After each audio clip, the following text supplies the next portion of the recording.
নমস্কার। আমার short stories and big ইমোশনের চ্যানেলে আপনাদের জানাই স্বাগত। আজকের গল্প মন্টুর মাস্টারমশাই, লিখেছেন শিবরাম চক্রবর্তী। বিয়ে পাশ করে বসে আছে মেহের। কি করবে কিছুই স্থির নেই। এমন সময় দৈনিক আনন্দবাজারে একটা বিজ্ঞাপন দেখল কর্মখালের। কোনো বনেদি গৃহস্থের একমাত্র পুত্রের জন্য একজন বিয়ে পাশ গৃহশিক্ষক চাই। আহার ও বাসস্থান দেওয়া হইবে, তাছাড়া বেতন মাসিক 30 টাকা। বিজ্ঞাপনটা পড়েই লাফিয়ে উঠল মেহের। এই রকমই একটা সুযোগের খোঁজ হচ্ছিল সে। খাওয়া থাকাটা অমনিই হবে, তাছাড়া 30 টাকা মাস মাস কিছু বাড়িতেও পাঠাতে পারবে। এমএ পড়াটাও হবে সেই সঙ্গে। সিনেমা ফুটবল ম্যাচ দেখার মতোও পকেট খরচা অভাব হবে না। একবার তার মনে হলো এই বিজ্ঞাপনটা এর আগেও যেন দেখেছে সে, ওই আনন্দবাজারে। হ্যাঁ, প্রায়ই সে দেখেছে, গত বছরও দেখেছিল। তখনই তার ইচ্ছে হয়েছিল একটা আবেদন করে দেয়, কিন্তু তখনও সে বিএ পাশ করেনি। খুব সম্ভবত ছেলেটি একটি গবাকান্ত, তাই বেতন ভারী দেখে কেউ এগোলেও ছেলে আবার তার চেয়েও ভারী দেখে পিছিয়ে পড়ে। সে কিন্তু পেছবে না, প্রাণপণে পড়াবে ছেলেটাকে। পড়াতে গিয়ে যদি পাগল হয়ে যেতে হয় তবুও। 30 টাকা কম টাকা নয়, তার জন্য গাধা পিটিয়ে মানুষ করা আর বেশি কথা কি? মানুষ পিটিয়েও গাধা বানানো যায়। ভদ্রলোক কতগুলো টাকা কি মাগনা দিচ্ছেন নাকি? বিকেলেই মিহির গেল সেই ঠিকানায়। বিয়ের সার্টিফিকেটটা সঙ্গেই নিয়ে গেছিল, কিন্তু ভদ্রলোক তা দেখতেও চাইলেন না। কেবল মিহিরকে পর্যবেক্ষণ করলেন আপাতমস্তক। মিহিরই যেন মিহিরের সার্টিফিকেট। মিহির খুশিই হলো এতে। অবশেষে ভদ্রলোক বললেন, তোমার জামাটা একবার দেখলো তো বাপু। মিহির ইতস্তত করে জামা খুলতে হবে কেন বুঝতে পারে না সে। আপত্তি আছে তোমার? না না, মেহের জামাটা খুলে ফেলে। 30 টাকার জন্য জামা খোলা কেন? যদি জামাই হতেও হয় তাতেও রাজি। তুমি এক্সারসাইজ করো? একটু আধটু। বেশ বেশ। ভদ্রলোক একটু চিন্তান্বিত দেখা যায়। মিহির ভাবে, এক্সারসাইজ করার অপরাধে চাকরিটা খেয়াল যাবে না তো? নাই বলতো কথাটা, কিন্তু কি করেই বা জানবে সে যে ভদ্রলোকে এক্সারসাইজের উপর এমন চটা? কিন্তু এও তো ভারী আশ্চর্য, সে গ্র্যাজুয়েট কি না, কোন বছরে পাশ করেছে, এসবের কিছুই তো তিনি জিজ্ঞাসা করছেন না। আর একটা কথা খালি জিজ্ঞাসা করবো তোমায়। মিহির পকেটের মধ্যে সার্টিফিকেটটা বাগিয়ে ধরে। এইবার হয়তো সেই প্রশ্নটা আসবে, আর সে উত্তর দিয়ে চমৎকৃত করে দেবে যে সে বিয়েতে ফার্স্ট ক্লাস উইথ ডিস্টিংশন পেয়েছে। মিহির ভদ্রলোক মিহিরকে আরেকবার ভালো করে দেখে নিয়ে বলেন, তোমার শরীরটা নেহাত মন্দ নয়। ওজন কত তোমার? ওজন? আকাশ থেকে পড়ে মিহির। অবশেষে কিনা এই প্রশ্ন প্রায় 2 মনের কাছাকাছি। বেশ বেশ বেশ, কিছুদিন টিকতে পারবে তুমি। কি বলিস মন্টু, তোর মাস্টারমশাই কিছুদিন টিকে যাবে কি মনে হয় তোর? মিহিরের ছাত্র কাছেই দাঁড়িয়েছিল। সে সায় দিয়ে বলল, হ্যাঁ বাবা, মাস্টারমশাই গায়ে অনেক রক্ত আছে। ভদ্রলোক অবশেষে তার রায় প্রকাশ করে বললেন, কিছুদিন টেকা আসা কথা, বেশ কিছুদিনই টেকাটাই হলো আশঙ্কার। যাক, সবই শ্রী ভগবানের হাত। মন্টু বাধা দিল, ভগবানের হাত নয় বাবা, শ্রী ছা। চুপ! কথার ওপর কথা কস কেন? কিচ্ছু বুদ্ধি শুদ্ধি হলো না তোর? হ্যাঁ দেখো বাপু, পড়াশোনার সঙ্গে সঙ্গে এটিকেও একে শেখাতে হবে। পিতামাতা গুরুজনের কথার ওপর কথা বলা, অতিরিক্ত হাসা, এইসব মহৎ দোষ সারাতে হবে। বেশ, আজ থেকেই তুমি ভর্তি হলে। 30 টাকাই বেতন হলো, মাসের 1 তারিখেই মাইনে পাবে। কিন্তু একটা শর্ত আছে, পুরো মাস না পড়ালে, এমনকি একদিন কম হলেও 1 টাকাও পাবে না তুমি। 5 দিন 10 দিন পড়িয়ে অনেক প্রাইভেট টিউটার ছড়ে চলে গেছে।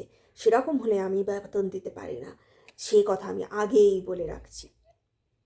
মন্টু বলল, একজন কেবল বাবা 29 দিন পর্যন্ত ছিলেন, আর একটা দিন যদি কোনো ক্রমে থাকতে পারতেন, কিন্তু কিছুতেই পারলেন না। থাম তো, তোমার জিনিসপত্র নিয়ে এসো, আজ সন্ধ্যা থেকেই ওকে পড়াবে। মন্টু, যা মাস্টারমশাইয়ের ঘরটা দেখিয়ে দে, আর ছোটরামকে বলে দে যে বেতন নিবার আগে মাস্টারমশাইয়ের বিছানা পেতে দিতে। আগাগোড়াই অদ্ভুত ঠেকছিল মিহিরের, কিন্তু 30 টাকা, একসঙ্গে 30 টাকা। মাত্রের 1 তারিখে পাওয়াটাও তো কম বিস্ময়কর নয়। চিরকাল মাস গেলে টাকা দিয়েই এসেছে সে, কলেজের টাকা, মেসের টাকা, খবরের কাগজগুলোর টাকা।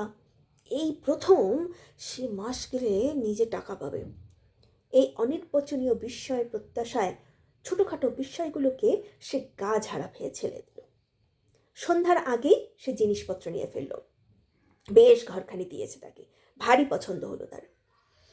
এমন সাজানো গোছানো ঘরে এর আগে থাকেনি কখনো। একাধারে একটা ড্রেসিং টেবিল, পুরনো হোক বেশ পরিষ্কার, একটা ছোট বুককেসও আছে, তার বইগুলো সাজিয়ে রাখলো তাতে। আর একধারে পড়াশোনার টেবিল, আর দুধারে 2টো চেয়ার। বুঝলো এই ঘরেই পড়াতে হবে মন্টুকে। সবচেয়ে চমৎকৃত হলো সে নিজের বিছানাটা দেখে। ঘরের এক পাশে একখানা খাট, তাতেই তার শোবার বিছানা, চমৎকার গদি দেওয়া, তার উপরে তোষক, তার উপরে থপথপ করছে সদ্য পাট ভাঙা বোম্বাই চাদর। ভারী ভদ্রলোকেরা, না কেবল বললে অপমান করা হয়, যথার্থই এরা মহৎ লোক। সত্যি খাটে শোবার কল্পনা তার ছিল না। জীবনে কখনো সে গদিমোড়া খাটে শোয়নি। আনন্দের আতিশয্যে সে তখনই একেবারে গড়িয়ে নিল বিছানায়। আহ, কি নরম! আজ খুব আরামে ঘুমোনো যাবে। খেয়ে দিয়ে সে তো এসেই ছিল। আজ আর কোনো কাজ নয়, এমনকি মন্টুকে পড়ানোও না। আজ খালি ঘুম, তোফা একটা ঘুম, বেলাটা পর্যন্ত। মন্টু এলো বইপত্র নিয়ে। মিহির প্রস্তাব করলো, এসো খাটে বসেই পড়াই। না স্যার, আমিও খাটে বসবো না। মিহির বিস্মিত হলো, কেন? এমন খাট! আপনি মাস্টারমশাই, গুরুজন, আপনার বিছানায় কি পা ঠেকাতে আছে আমার? বাবা বারণ করেছেন। ওহ তাই, তাহলে চলো চেয়ারেই বসি গে। ক্ষুণ্ণ মনে সে চেয়ারে গিয়ে বসলো। কিন্তু যাই বলো, বেশ বিছানাটি তোমাদের, ভারী নরম, বেশ আরাম হবে ঘুমিয়ে। দেখি তোমার বই। বেঞ্চ? বেঞ্চ মানে জানো? মন্টু ঘাড় নাড়ে, তার মানে সে জানে না। বিনস মানে বরবটি, একরকম সবজি তরকারি হয়, আমরা খাই। বিনস দিয়ে একটা সেন্টেন্স করো দেখি, পারবে? মন্টু ঘাড় নেড়ে বলল, হ্যাঁ। তারপর অনেক ভেবে বলল, আই হ্যাড বিন দেয়ার। মিহির অত্যন্ত অবাক হয়, এ আবার কি? ও এতক্ষণে সে বুঝতে পারলো কেন সব মাস্টাররা পালিয়ে যায়। গবাকান্ত বলে গবাকান্ত মরিয়া হয়ে সে জিজ্ঞাসা করে, তার মানে কি হলো? মন্টুও কম বিস্মিত হয় না। তার মানে তো খুব সোজা স্যার, আপনি বুঝতে পারছেন না? যেখানে আমার বরবটি ছিল, আই হ্যাড বিন দেয়ার, আমার ছিল বরবটি সেখানে, সেইটাই ঘুরিয়ে ভালো বাংলা হবে, সেখানে আমার। থামো থামো থামো থামো, আর ব্যাখ্যা করে বোঝাতে হবে না তোমাকে। আই হ্যাড বিন দেয়ার মানে আমি সেখানে ছিলাম। মন্টু আকাশ থেকে পড়ে, তবে যে আপনি বললেন বিন মানে বরবটি, তাহলে আমি সেখানে বরবটি ছিলাম বলুন? মিহির সন্দেহ প্রকাশ করে, খুব সম্ভব তাই ছিলে তুমি। বিন অ্যান্ড বিন কি এক জিনিস হলো? বানানের তফাৎ দেখছো না? এ বিন হলো বি ধাতু, ফর্ম। বাধা দিয়ে মন্টু বলে, হ্যাঁ বুঝেছি স্যার, আর বলতে হবে না। অর্থাৎ কি না, এ বিন হলো মৌমাছির চেহারা, বি মানে মৌমাছি, আর ফর্ম মানে চেহারা, আমি জানি। বিস্ময় হতবাক মিহির শুধু বলে, জানো তুমি? হ্যাঁ, আজ সকালেই জেনেছি। আপনি চলে যাওয়ার পর বাবা বললেন, তোর নতুন মাস্টার মশাইয়ের বেশ ফর্ম। তখনই জেনে নিলাম। মিহির কথাটা ঠিক ধরতে না পেরে বললে, আমার চেহারা মৌমাছির মতো? জানতাম না তো। কিন্তু সে কথা যাক, যে বিনস মানে বরবটি, তা দিয়ে সেন্টেন্স হবে এই রকম, ডজন্ট গ্রো বিনস, অর্থাৎ চাষিরা বরবটি উৎপন্ন করে, বরবটির চাষ করে, বরবটি ফলায়। বুঝলে এবার? মন্টু ঘাড় নেড়ে জানায়, বুঝেছে। অতটা ঘাড় নেড়ো না, ভেঙে যেতে পারে। তোমার তো আবার মৌমাছির চেহারা নয় আমার মতো। বেশ, বুঝেছো যদি, এইরকম আর একটা সেন্টেন্স বানাও দেখি বিনস দিয়ে। অনেকক্ষণ ধরে মন্টু মুখ নড়চড়ে, কিন্তু মুখ দিয়ে ফুটে কিছু বার হয় না। মেয়ের হতাশ হয়ে বলে, পারলে না? এই ধরো যেমন, আওয়ার কুক কুকস বিনস, আমাদের ঠাকুরটি বরবটি রাঁধে। এখানে তুমি কুক কথাটার দুরকম ব্যবহার পাচ্ছ, একটা নাউন আর একটা ভার্ব। আচ্ছা, আর একটা সেন্টেন্স করো দেখি। এতক্ষণে বিন্স ব্যাপারটা বেশ বোধগম্য হয়েছে মন্টুর। সে এবার চটপট জবাব দেয়, we are all human beings. অ্যাঁ, বলো কি? আমরা সবাই মানুষ, বরবটি বরবটি মানুষ? কেন? বাবাকে কতবার তো বলতে শুনেছি যে হিউম্যান বিংস। মাথায় হাত দিয়ে বসে পড়ে মিহির। অর্থাৎ বসে তো সে ছিলই, মাথায় হাতটা দেয় কেবল। দিনের পর দিন, মাসের পর মাস এই ছেলেকেই পড়াতে হবে তাকে। ওহ, এই জন্যেই মাস্টাররা টিকতে পারে না। কী করে টিকবে? পড়াতে আসে, কুস্তি করতে তো আসা নয়। রোজই যদি এরকম ধস্তাধস্তি করে দুবেলা ওকে পড়াতে হয়, তাহলেই তো সে গেছে। তাহলে তাকেও পালাতে হবে টিউশনের মায়া ছেড়ে। 30 টাকার মায়া কাটিয়ে নরম আরাম ফেলে। না, সে কিছুতেই পালাচ্ছে না।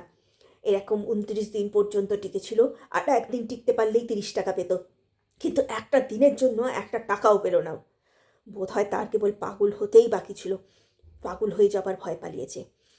আর একটা দিন পড়াতে পারলেই পাগল হয়ে যেত, কিংবা পাগল হয়েই সে পালিয়েছে। নইলে 30 টাকা কোনো সুস্থ মানুষ ছেড়ে যায় কখনো? কি সর্বনাশ! ভাবতে তার সরকম্প হয়। সে কিন্তু চাকরিটা ছাড়তে পারবে না, পাগল হবেও না, তার দৃঢ় প্রতিজ্ঞা। মন্টু যা বলে বলুক, না পড়ে না পড়ুক, বোঝে না বুঝুক, না বোঝে না বুঝুক, মন্টুকে সে বই খুলে পুড়িয়ে যাবে এই মাত্র। ওকে নিয়ে মোটেই সে মাথা ঘামাবে না। আর মাথায় যদি না ঘামায়, তাহলে পাগল হবে কী করে? নির্বিকারভাবে সে পড়াবে, কোনো ভয় নেই তার। তার গবেষণায় বাধা পড়ে মন্টু হঠাৎ জিজ্ঞাসা করে বসে, বেতন নিবারক বিছানার ইংরেজি কী হবে স্যার? বেতন নিবারক বিছানা আবার কি? সে একটা জিনিস, বলুন না। ইংরেজিটা জেনে রাখা দরকার। ওরকম কোনো জিনিস হতেই পারে না। হতে পারে না কি? হয়ে গেছে। আপনি জানেন না তাহলে ওর ইংরেজি? সেই কথাই বলুন। ওর ইংরেজি হবে পে সেভিং বেড। মন্টু সন্দেহ প্রকাশ করে, সেভিং মানে তো কামানো। ছোটুরাম আমাদের চাকর, সে বেতন কামায়। বেতন নিবারককে শোয়ে না তো সে। তাকে অনেকবার অনেক করে বলা হয়েছে, কিন্তু কিছুতেই সে শোয় না। সেই জন্যই তো এই চাকরিটা টিকে গেল আমাদের। বাবা ভারী দুঃখ করে বলেন তাই। কী সব হেঁয়ালি বকছে ছেলেটা? মাথা খারাপ নাকি এর? হ্যাঁ, যাক, ওসব ভাবতে হবে না। সে প্রতিজ্ঞাই করেছে মোটেই মাথা ঘামাবে না এদের ব্যাপারে। একবার ঘামাতে আরম্ভ করলে তখন আর থামাতে পারবে না। নিঘাত পাগল হয়ে যাবেন। আজ আর পড়ানো নয়, অনেক পড়ানো হয়ে গেছে। কেবল মাথা নয়, সর্বাঙ্গ ঘেমে উঠেছে তার ধাক্কায়। আজ এই পর্যন্তই থাক। মন্টুকে সে বিদায় দিল। যাক, আজকের মতো তোমার ছুটি। এবার একটা তোফা নিদ্রা বিছানায়। দুবার বউবাজার আর বাগবাজার করেছে আজ। অনেক হাঁটা পথ গেছে, ঘুমে তার চোখ জুড়িয়ে আসছে। আজ রাতে খাবে না বলেই দিয়েছে। এক বন্ধুর বাড়িতে খাওয়াটা সেরেছে বিকেলে। ব্যাস, সুইচ অফ করে এখন শুলেই হলো। নরম বিছানায় সর্বাঙ্গ এলিয়ে দিয়ে আরামে মিহিরের চোখ বুজে এলো। আহ, নিদ্রার রাজ্যে সবেমাত্র প্রবেশ করেছে সে। এমন সময় তার মনে হলো সর্বাঙ্গে কে যেন 1000 ছুঁচ বিধিয়ে দিল একসঙ্গে।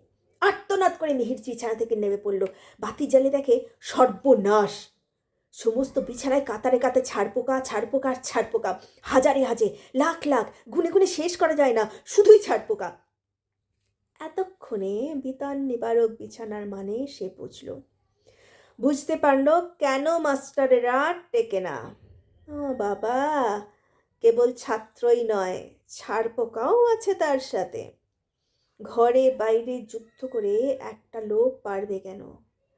তবু যে ভদ্রলোক 29 দিন বুঝেছিল, কিন্তু শেষ পর্যন্ত পারল না ছেড়ে পালাতে হলো, যাকে তিনি একজন শহীদ পর্যায়ের সন্দেহ নেই। 30 টাকা মাস্টার মাইনের মাস্টার রেখে বেতন না দিয়েই ছেলে পড়ানো না? ভদ্রলোক কেবল উদার আর মহৎ নন, বেশ রসিক লোক বটে ইনি। মায়া দয়া নেই একটু, একেবারে অমায়িক। ভীতে বিহ্বল চোখে সে ছাড়পোকা বাহিনীর দিকে তাকিয়ে রইল। গুণে শেষ করা যায় না, ও কি মেরে শেষ করা যাবে? আজ সারা রাত যদি ছাড়পোকাই মারবে তো ঘুমোবে কখন? না, চেয়ারে বসেই আজ রাত কাটাতে হবে, গোটা রাতটা। আলো দেখা মাত্র ছাড়পোকার আবার মিলিয়ে গেল। মিহির ভাবল, বাপস, এ তো রীতিমতো শিক্ষিত দেখছি। যেমন কুচকাওয়াজ করে এসেছিল তেমনি কুচকাওয়াজ করে চলে গেল। আধুনিক যুদ্ধের কায়দা কানুন সব এদের জানা আছে। কোথায় গেল বেটারা? সত্য পাট ভাঙা ধপধপে চাদরের এক কোণ তুলে দেখে তোষকের গদির খাঁজে খাঁজে থুক থুক করছে ছাড় পোকা, অন্য ধারেও তাই। আর বেশি সে দেখলো না। কি জানি, এখন থেকেই যদি তার মাথা খারাপ হতে শুরু করে। চেয়ারে গিয়ে বসলো, কিন্তু ভয়ে আলোড়ে বলো না। জানি না, যদি ব্যাটারা এখানেও এসে আবার আক্রমণ চালায়, বলা যায় না কিছু। পরদিন মন্টুর বাবা জিজ্ঞাসা করলেন, বেশ ঘুম হয়েছিল রাতে? খাসা। অমন বিছানায় ঘুম হবে না, বলেন কি আপনি? ভদ্রলোক একটু অবাক হয়ে বললেন, বেশ বেশ, ঘুম হলেই ভালো। জীবনের বিলাসী হলো গিয়ে ঘুম, আর বেসন হলো বেগুনি। না বাবা, তা তোমার ঘুমটা বোধহয় বেশ জমাট, ঘুমিয়ে আয়েস পাও খুব। আগে সে কথা আর বলবেন না। একবার আমি ঘুমিয়ে ঘুমিয়ে পাশের বাড়ি চলে গেছিলাম, কিন্তু মোটেই টের পাইনি। বলো কি? আমাদের বাড়ি বর্ধমানে, শুনেছেন বোধহয়। সেখানে বেজায় মশা, মশারি না ঠাঙিয়ে শোবার জো নেই। একদিন পাশের বাড়িতে খুব দরকারে ডেকেছিল আমাকে, কিন্তু ভুলে গেছিলাম কথাটা। যখন শুতে যাচ্ছি তখন মনে পড়লো, কিন্তু অনেক রাত হয়ে গেছে, অত রাত্রে কে যায়। আবার দরজা টরজা বন্ধ করে তারা শুয়ে পড়েছে। ততক্ষণে আমি করলাম কি, সে রাত্রে আর মশারি খাটালাম না। পরদিন সকালে যখন ঘুম ভাঙলো মশাই, বলবো কি, দেখি আমি পাশের বাড়িতেই শুয়ে রয়েছি। দারুণ বিস্মিত হলেন ভদ্রলোক। কীরকম? মশাই টেনে নিয়ে গেছে মশাই, সেই জন্যেই তো মশারি রাঙায়নি। রাত বিরেতে অনায়াসে পাশের বাড়ি যাবার ওইটাই সহজ উপায় কিনা। ভদ্রলোক বেজায় মুষড়ে পড়লেন। যখন মশাতেই যখন কিছু করতে পারেনি, তখন কি সে আর কি করবে তোমার? তুমি দেখছি টিকে গেলে এখানে। মিহির বলল, আমার কিন্তু একটা নিবেদন আছে। কয়েকটা টাকা আমাদিকে আগাম দিতে হবে। আমাকে ছাড় পোকার অর্ডার দেবো। ছাড় পোকার অর্ডার? কেন? সে আবার কী হবে? ও, আপনি জানেন না বুঝি? ছাড় পোকার মতো এমন মস্তিষ্কের উপকারী, মেমোরি বাড়ানোর মহৌষধি আর নাই। বিলেতে ছাড় পোকার চাষ হয় এই জন্যে। গাধা ছেলে সব দেশেই তো আছে, তাদের কাজে লাগে। একটু থেমে সে আবার বলে, আমার এক বন্ধু তো ওই ব্যবসাতেই লেগে পড়েছে। রেলগাড়ির ফাঁক ফোঁকর থেকে সব ছাড় পোকা সে টেনে বের করে নেয়। সাগ্রহে বদলব্য শুনে, কীরকম কীরকম? বিলেতে ছাড় পোকার চাষ হয়? দম দিয়ে কেনে লোকে? আমদানি রপ্তানি হয় তুমি জানো? আমি বেচাতে পারি হাজার হাজার লাখ লাখ, যত চাও। বেচুন তো, আমি কিনে নেব। আমার নিজের কাজে লাগবে। ছাড় পোকা তার রক্ত ব্রেনের টনিক, ভারী উপকারী একটা। ছাড় পোকাটা ধরে নিয়ে এমনি করে মাথায় টিপে মারতে হয়। এরকম হাজার হাজার লাখ লাখ চাকমার রকে এক ছটাক ব্রেন, সঙ্গে সঙ্গে ব্রেন। বিয়ে পাশের সময় আমি নিজে পরীক্ষা করে দেখেছি। সারা বছর ফাঁকি দিয়েছি, ফেল না হয় আর চাই না। এক সময় এক বিলেতি কাগজে ছাড় পোকার উপকারিতার কথা পড়লাম। অমনি সমস্ত বাসা খুঁজে যার যার বিছানায় যত ছাড় পোকা ছিল সব সদ্ব্যবহার করলাম। পরীক্ষা দেবার তখন মাত্র 3 দিন বাকি। তারপর ফল পেলাম যা, তার নিজের চোখেই দেখুন, আমার কাছেই দেখুন, আমার কাছেই আছে। বিএ পাশ করলাম উইথ ডিস্টিংশন, ফার্স্ট ক্লাস। কাল থেকেই সে ব্যর্থ হয়েছিল। এমন সুযোগ পেতেই সার্টিফিকেটখানা মন্টুর বাবার মুখের সামনে সে মেরে ধরল। ভদ্রলোক চোখ দুটো ছানা বড়া। বিস্ময়, এটা কথাও তো মিথ্যে নয়। পাস্ট উইথ ডিস্টিংশন লেখাই আছে। বটে, এমন জিনিস ছাড় পোকা? কে জানতো গো? পয়সা খরচ করে ছাড় পোকা কিনতে হবে না, তোমার বিছানাতেই রয়েছে। হাজার হাজার লাখ লাখ, যত চাও। তোমার ভয়ানক ঘুম বলে জানতে পারোনি। এতক্ষণ কেন আমায় বলেননি? অনেকখানি ফেন করে ফেললাম। এবেলা আমার নেমন্তন্ন আছে ভবানীপুরে, এখনই বেরোতে হবে, নইলে এক্ষুনি। যাক, দুপুরে ফিরেই ওগুলোর আমি সদ্ব্যবহার করব, তারপরে পড়াতে বসবো মন্টুকে। মিহির চলে গেলে পিতাপুত্র চাওয়াচা করল। অবশেষে মন্টুর বাবা বললেন, ছাড় পোকার সঙ্গে যে ব্রেনের সম্বন্ধ আছে, অনেক দিনই কথা মনে হয়েছিল আমার।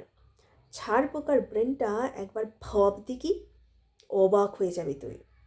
খুচ করে এসে কামড়েছে, তক্ষুনি উঠে দেশলাই জাল, আর পাবি না দেখতে। কোথায় যে পালিয়েছে তার পাত্তা নেই। মানুষ যে দেশলাই আবিষ্কার করেছে, এ পর্যন্ত ওদের জানা। এটা কি কম ব্রেন? আর এ ব্রেন তো ওদের ওই রক্তেই, কেননা মাথা নেই ওদের, গায়েই ওদের সব ব্রেন। ঠিকই বলেছে মেহের। হ্যাঁ বাবা। তারপর ছারপোকার সঙ্গে শিক্ষার সম্বন্ধও কম নয়। ছারপোকা বিস্তারের সাথে সাথে শিক্ষার বিস্তার বাড়ে। ট্রামে, বাসে, সিনেমায় যেমন ছারপোকা বেড়েছে, তেমনি হু হু করে খবরের কাগজের কাটতিও বেড়ে গেছে। ওই সেদিন বায়োস্কোপে আমাদের সামনেই 4.5 আনা সিটে একটা কুলি বসেছিল। তোর মরে পড়ে না মন্টু? বাবা। সে তার লেখাপড়া কিছুই জানে না। 2 মিনিট বসতে না বসতেই 2 পয়সা খুচ করে একখানা আনন্দবাজার কিনে আনলে সে। এতে শিক্ষার বিস্তার হলো নাকি? মন্টু, কি বলিস তুই? হ্যাঁ বাবা। চল তবে এক কাজ করে গে, তোর মাস্টারমশাই ফেরার আগেই আমরা এই ছারপোকাগুলোর সদ্ব্যবহার করে ফেলি। ব্রেন তো তারও দরকার। আর আমার মেমোরিটি দিন দিন কমে আসছে যেন। সেদিন শ্যামবাবুকে মনে হলো গোবর্ধনবাবু, গোবর্ধনবাবুকে মনে হলো হারাধন কান্ত। এ তো কথা নয় রে মন্টু, কি বলিস তুই? হ্যাঁ বাবা। সন্ধ্যার পরে ফিরল মিহির। সারা রাত তার ঘুম নেই। আজ সমস্ত দিন বন্ধুর আড্ডায় তাস পিটিয়ে এতই ক্লান্ত হয়েছে সে ঘুমোতে পারলে বাঁচে। আজ সে আলো জ্বেলেই ঘুমোবে, আর আলো দেখে যদি না আসে ব্যাটরা। এখন নমো নমো করে মন্টু কানে খানিকটা পড়াতে পারলেই ছুটি। মন্টু বই নিয়ে আসতেই গোটা ঘরে একটা বিশ্রী দুর্গন্ধ ছড়িয়ে পড়ে। নতুন ধরনের এসেন্স টেসেন্স মেখেছ নাকি কিছু? ভারী গন্ধ আসছে তোমার গা থেকে, মিহির জিজ্ঞাসা করলো। গা নয় স্যার, মাথা থেকে। কিসের গন্ধ? বেচায় খোসবাই দিচ্ছেন? ছারপোকার। আপনি চলে যাওয়ার পর বাবা আর আমি দুজনে মিলেই বেতার নিবারকের মধ্যে যত ছারপোকা ছিল সব শেষ করে দিয়েছি। ছোটরামকেও বলা হয়েছিল, কিন্তু সে বেটা মোটেই ব্রেন চায় না। বলে সে ব্রেন সে কি আকাম। আর একটাও ছারপোকা নেই আপনার বেচায়। হে হে হে। সিংহ নাদ করে মিহির চেয়ার ছেড়ে লাফিয়ে উঠে বিছানায় পড়ে শটাং চিৎপটাং। মন্টু তো হতভম্ব। দারুণ সেই চিৎকার শুনে মন্টুর বাবাও ছুটে এসে, কি হয়েছে রে মন্টু, কি হলো? ছারপোকা নেই শুনে মাস্টারমশাই অজ্ঞান হয়ে গেছেন। তা তুই বলতে গেলি কেন? বারণ করছিলাম না তোকে? অতগুলো ছারপোকার বেনের শখ। আমি কি করে জানবো উনি অমন করবেন? আমি কিছু বলিনি। উনি কি করে গন্ধ পেলেন উনিই জানেন। মুখে জল ছিটলে জ্ঞান হয় শুনেছি। ছিটবো বাবা? অজ্ঞান অবস্থাতেই মিহিরের গলা থেকে বের হয়, হুম। মন্টুর বাবা বললেন, কাজ নেই, জ্ঞান হলে যদি কামড়ে দেয় রে। ওই দেখ ভিড় করছে। মিহির তার শোক সামলে উঠল পরদিন সকাল 8:30টায়। ষাঁড়ের মতন সারা রাত এক নাগরে নাক ডাকার পর। এই গল্প যদি আপনাদের ভালো লেগে থাকে তাহলে লাইক অ্যান্ড শেয়ার করুন। আর চ্যানেলটি যদি অবশ্যই সাবস্ক্রাইব করবেন। যদি আপনি কোনো গল্প আমার গলায় শুনতে চান তাহলে কমেন্ট বক্সে লিখুন। আপনার মতামত জানাতে একদম ভুলবেন না। নমস্কার।